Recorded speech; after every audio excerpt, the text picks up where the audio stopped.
ৰাহুল গান্ধী ডাঙৰীয়াটো ক'ব লগা একো নাই। ৰাহুল গান্ধী ডাঙৰীয়াই মুখ্যমন্ত্ৰী ডাঙৰীয়াক সমালোচনা কৰাৰ বাহিৰে তেখেতৰ মন মগজুত কিবা আছে বুলিতো মই নাভাবোঁ।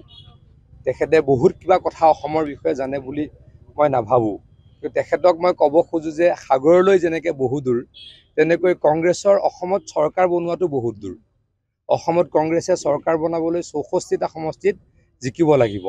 তেওঁলোকে এই মুহূৰ্তত জিকিব পাৰে সংখ্যালঘু বসতি প্ৰধান 21টা বা 22টা সমষ্টিতহে। গতিকে তেওঁলোকে হিমন্ত বিশ্ব শৰ্মা ডাঙৰীয়াক জেলত পঠাবলৈকে তেওঁলোকে প্ৰথমে চৰকাৰ বনাব লাগিব। চৰকাৰটো বনাব নোৱাৰে, গতিকে তেওঁলোকৰ ইয়াৰ সপোনে হৈ থাকিব।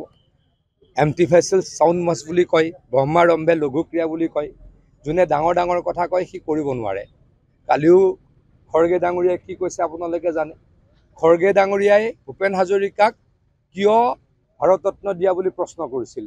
খৰ্গে ডাঙৰীয়াৰ পুত্ৰই জাগিৰোডত কিয় ছেমি কণ্ডাক্টৰ হ'ব লাগে বুলি প্ৰশ্ন কৰিছিল।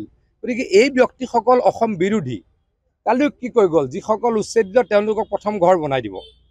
যিসকলে অবৈধভাৱে মাটি দখল কৰিছে তেওঁলোকক উচ্ছেদ কৰাটোতো আমাৰ কৰ্তব্য। আমিতো কাৰো পট্টা মাটিত গৈ উচ্ছেদ কৰা নাই। পট্টা মাটিত গৈতো আমি উচ্ছেদ কৰা নাই। ফৰেষ্ট লেণ্ডত উচ্ছেদ কৰাটো হাইকোৰ্ট সুপ্ৰিম কোৰ্টৰ অৰ্ডাৰ। সেই অৰ্ডাৰ মুখ্যমন্ত্ৰী ডাঙৰীয়াই পালন কৰিছে। আৰু তাৰ বিৰোধিতা কৰিছে কোনে? খৰ্গে ডাঙৰীয়াই, ৰাহুল গান্ধী ডাঙৰীয়াই। তেখেতলোকৰ ফাৰ্ষ্ট এজেণ্ডা কি? যদি তেওঁলোকৰ কেতিয়াবা সপোনৰ চৰকাৰ হয়, তেওঁলোকে এই যিসকল বেদখলকাৰী তেওঁলোকৰ ঘৰ বনাই দিব, তেওঁলোকৰ মাটি পট্টা দিব। গতিকে তেওঁলোকে অসমীয়া খিলঞ্জীয়া মানুহৰ কথা চিন্তা নকৰে। গতিকে মই আকৌ কৈছোঁ, যেনেকৈ সাগৰলৈ বহুত দূৰ বুলি আমাৰ এটা কথা আছে, গতিকে কংগ্ৰেছৰো চৰকাৰ বনোৱাটো বহুত দূৰ। গতিকে কোনোদিনে তেওঁলোকৰ সপোন পূৰণ নহ'ব। হিমন্ত বিশ্ব শৰ্মা ডাঙৰীয়াই অসমত আকৌ চৰকাৰ বনাব, আকৌ অসমৰ উন্নয়ন কৰিব। ৰাহুল গান্ধী ডাঙৰীয়াটো ক'ব লগা একো নাই। ৰাহুল গান্ধী ডাঙৰীয়াই মুখ্যমন্ত্ৰী ডাঙৰীয়াক সমালোচনা কৰাৰ বাহিৰে তেখেতৰ মন মগজুত কিবা আছে বুলিতো মই নাভাবোঁ।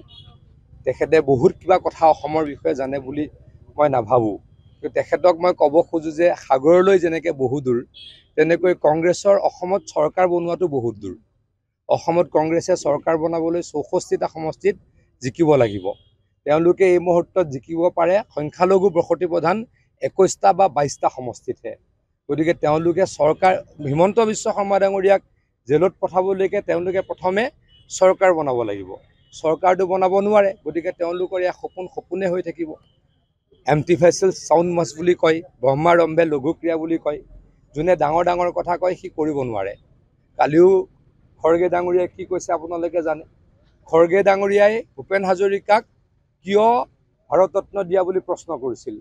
খৰ্গে ডাঙৰীয়াৰ পুত্ৰই জাগিৰোডত কিয় ছেমি কণ্ডাক্টৰ হ'ব লাগে বুলি প্ৰশ্ন কৰিছিল। গতিকে এই ব্যক্তিসকল অসম বিৰোধী। কালিও কি কৈ গ'ল, যিসকল উচ্ছেদিত তেওঁলোকক প্ৰথম ঘৰ বনাই দিব। যিসকলে অবৈধভাৱে মাটি দখল কৰিছে তেওঁলোকক উচ্ছেদ কৰাটোতো আমাৰ কৰ্তব্য। আমিতো কাৰো পট্টা মাটিত গৈ উচ্ছেদ কৰা নাই। পট্টা মাটিত গৈতো আমি উচ্ছেদ কৰা নাই। ফৰেষ্ট লেণ্ডত উচ্ছেদ কৰাটো হাইকোৰ্ট সুপ্ৰিম কোৰ্টৰ অৰ্ডাৰ। সেই অৰ্ডাৰ মুখ্যমন্ত্ৰী ডাঙৰীয়াই পালন কৰিছে। আৰু তাৰ বিৰোধিতা কৰিছে কোনে? খৰ্গে ডাঙৰীয়াই, ৰাহুল গান্ধী ডাঙৰীয়াই। তেখেতলোকৰ ফাৰ্ষ্ট এজেণ্ডা কি? যদি তেওঁলোকৰ কেতিয়াবা সপোনৰ চৰকাৰ হয়, তেওঁলোকে এই যিসকল বেদখলকাৰী তেওঁলোকৰ ঘৰ বনাই দিব, তেওঁলোকৰ মাটি পট্টা দিব। গতিকে তেওঁলোকে অসমীয়া খিলঞ্জীয়া মানুহৰ কথা চিন্তা নকৰে। গতিকে মই আকৌ কৈছোঁ, যেনেকৈ সাগৰলৈ বহুত দূৰ বুলি আমাৰ এটা কথা আছে, গতিকে কংগ্ৰেছৰো চৰকাৰ বনোৱাটো বহুত দূৰ। গতিকে কোনোদিনে তেওঁলোকৰ সপোন পূৰণ নহ'ব। হিমন্ত বিশ্ব শৰ্মা ডাঙৰীয়াই অসমত আকৌ চৰকাৰ বনাব, আকৌ অসমৰ উন্নয়ন কৰিব।